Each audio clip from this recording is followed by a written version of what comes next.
Well, hey VC, I'm back again. I probably won't post this all on the same day, but you've probably heard me mention in the last couple of videos about a jazz collection that I acquired. So yeah, it was a friend of my parents, and it was a jazz collection that belonged to this woman's late husband and her uncle. And so anyway, I said I'd go to her house and I'd help her have a look through it, and she just really wanted it gone. And she had 4 solid boxes of vinyl. Now, 50% of it was pretty much, you know, thrift store donation automatically. You know, things that just old, like Lawrence Welk, Jim Reeves type things like that. So we sorted that out, put it to the side, and then I brought 2 boxes home. And from those 2 boxes, I've acquired over 40 jazz albums that some are very, very amazing albums. Quite happy.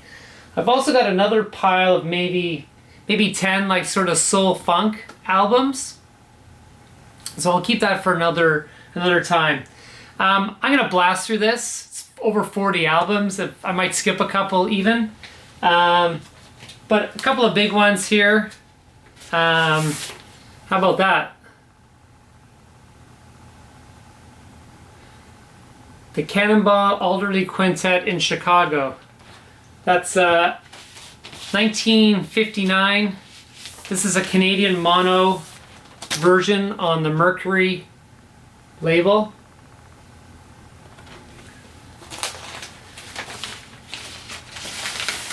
Just have a look at this cover. Just an amazing cover.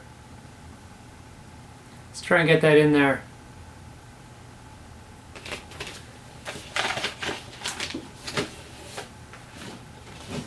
And then we have another one. This is the Cannonball Adderley Quintet in San Francisco. This one features his brother, Nate, recorded live at the Jazz Workshop. And this is a 1960 mono, original mono on Riverside.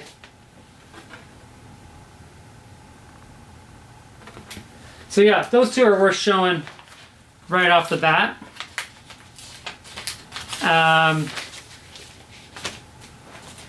What do we got next? This is Mercy, Mercy, Mercy.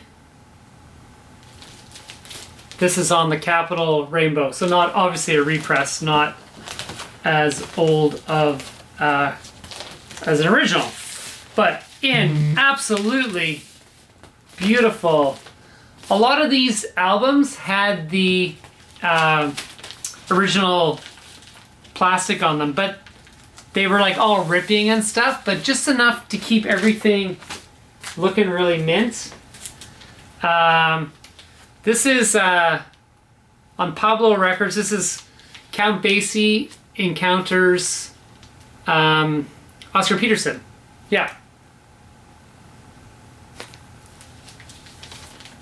On this Pablo label. I have not listened to this one yet, but again, check out that sleeve. It's 100%, it's mint, if not near mint, most of these, which is just incredible.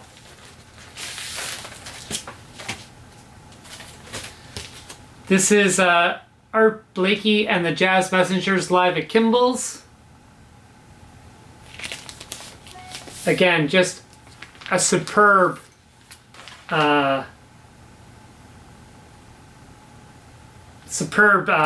album cover on this. This is on the Concord Jazz label. I don't think this one's super old. I think Art Blakey's a little old by the time this one came out. But pristine nonetheless. This one, I have no idea what it is, but I've listened to it and it's amazing. This is Luis Bonfez. Bom Fez. He's a Brazilian guitarist. This is an original recording, Capitol, recorded in Rio. It says high fidelity on the cover. I don't know if that means anything special was done, but just classic guitar picking, Brazilian sound, background music. Wow. How about an original Dave Brubeck quintet, Time Out? This is on the 6i Columbia. I've never seen one this nice a cover. There was a few Brubecks. I kept some I got. This was Bossa Nova USA. Also on, sorry, this one's on the red label. And this one was My Favorite Things, Dave Brubeck on the Columbia. I watched an interview with Brubeck, and he was talking about how a lot of people didn't find him to be authentic back in the beginnings because he was a white quartet, and then they got a new bass player who was a black man, African American man, and that changed the whole. Then he started getting banned from universities because he had a black bass player. So go figure, you can't please everyone. This one's on the 6i. This is Dave Brubeck Quartet in Europe. And this is plays Cole Porter, Anything Goes. This is Great Guitars at the Winery. This is Charlie Byrd, Barney Kessel, and Herb Ellis. Now, a lot of these albums had, this one that's actually taped onto the label, which is not great, but a lot of them just had it thrown in the inside. So I'd pull out these albums, and there'd be newspaper or magazine articles about the particular album when it had been released. And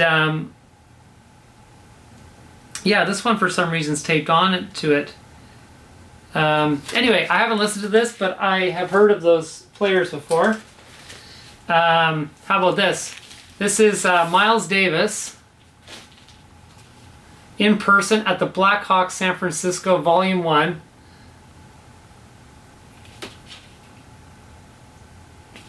And this is on Columbia 6i.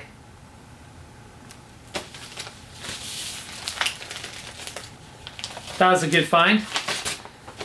You always want to find a Miles Davis in there.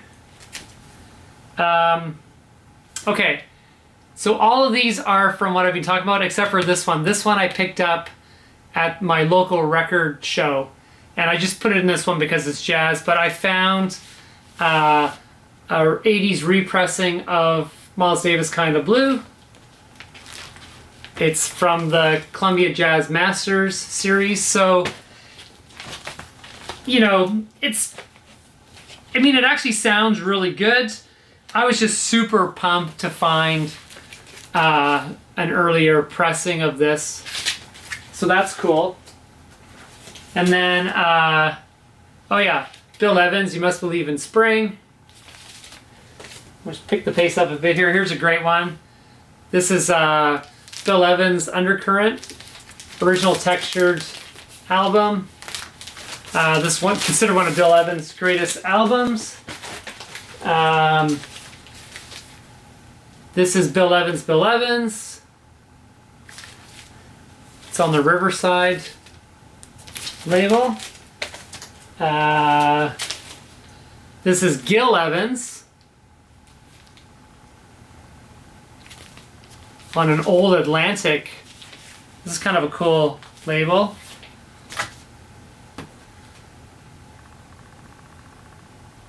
Quadradisc. I don't know if that means anything special. And this is Ella Sings from the Gershwin Songbook. This is on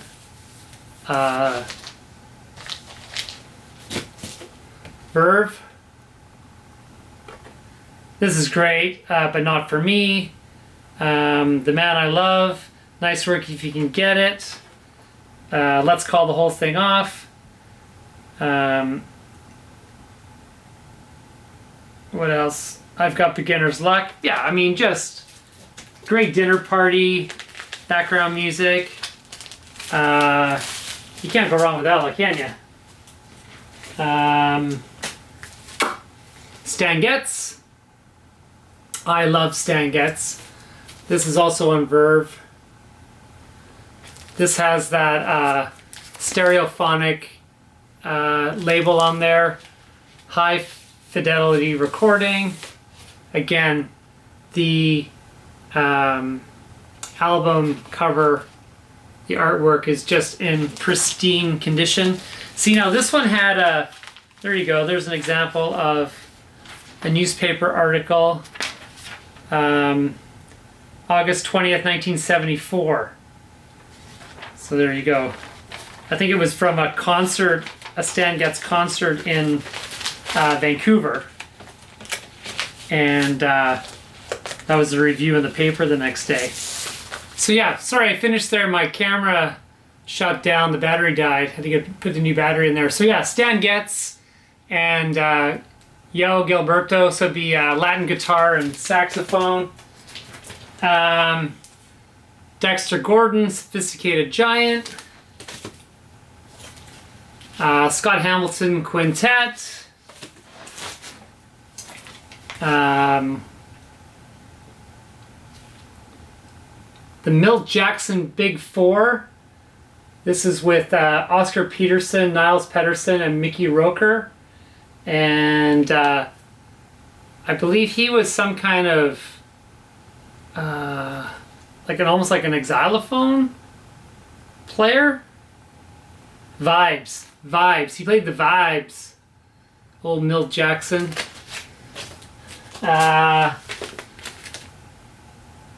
This is the Ahmad Jamel Trio, but not for me. This is on an early Quality Records label. I wasn't too sure who he was, but I looked it up. We got some Quincy Jones, Walking in Space, classic 70s jazz album.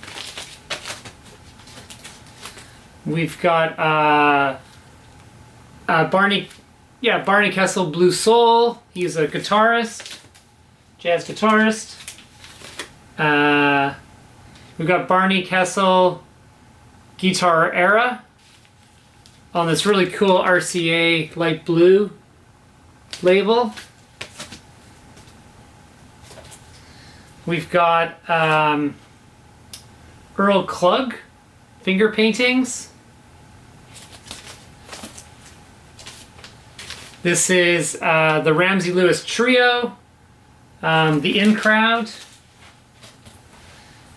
This is the Ramsey Lewis Trio, Stretching Out.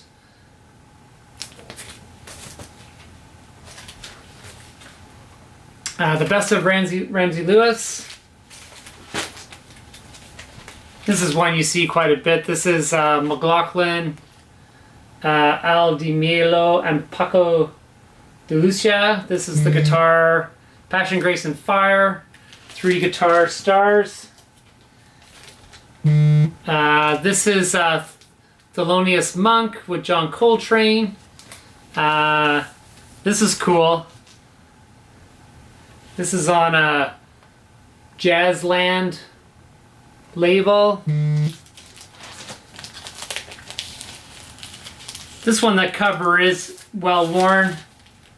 It's got some ring wear and stuff, but you know, Monk and Coltrane. Little Wes Montgomery, Day in the Life. This is, you know, does a couple of Beatles songs in here. Eleanor Rigby. Not a Beatles, but When a Man Loves a Woman. Yeah, sort of classic 60s background music. This is on the Verve label. Wes Montgomery, Willow Weep for Me. I think this is quite a famous album for him. This is Oscar Peterson, Night Train 2 on Verve. This is a great find. This is pretty rare actually to find originals of this. Super excited to have that one. Juru, Jerry Mulligan on an early Columbia label. Another essential classic. The Trio, Oscar Peterson. Look at this. This is brand new Verve. Look at that. Just in beautiful shape. 1965, live from Chicago. And there's just a little bit of wear right there. But the white, look at the Trio. It's white in writing. And this is on a Verve label. Just gonna get through these last couple here. George Shearing on the Orange Capital. And this is one that I've listened to a couple of times and it's just amazing. I didn't know anything about it. Again, it's just in beautiful condition. Look at the sleeve. This is soul duo Shirley Scott and Clark Terry on Impulse. And you would think I just bought that in the store. Look at the gloss on it. It's absolutely pristine condition. It's on the Impulse label. Made in London, Canada, not London, England, for Impulse Records. Unfortunately, no date on it. But that was one I was just like, whoa, this sounds amazing. Then we got Frank Sinatra, Come Swing With Me on Capitol. And last but not least, how about some Sarah Vaughan, You're Mine, You. Arranged and conducted by Quincy Jones on this really cool roulette label.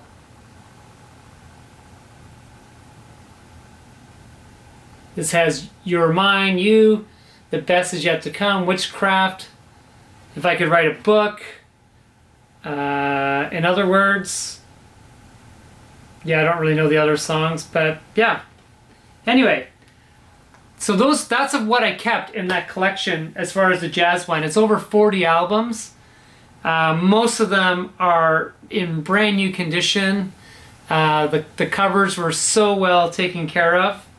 And yeah, I need to explore more of these. Some of them I know, some of them I don't. But I hope you just enjoyed seeing some of these fantastic condition albums. And I'm going to leave it at that. Thanks for watching, everybody. And time to do some homework on the jazz front. Cheers.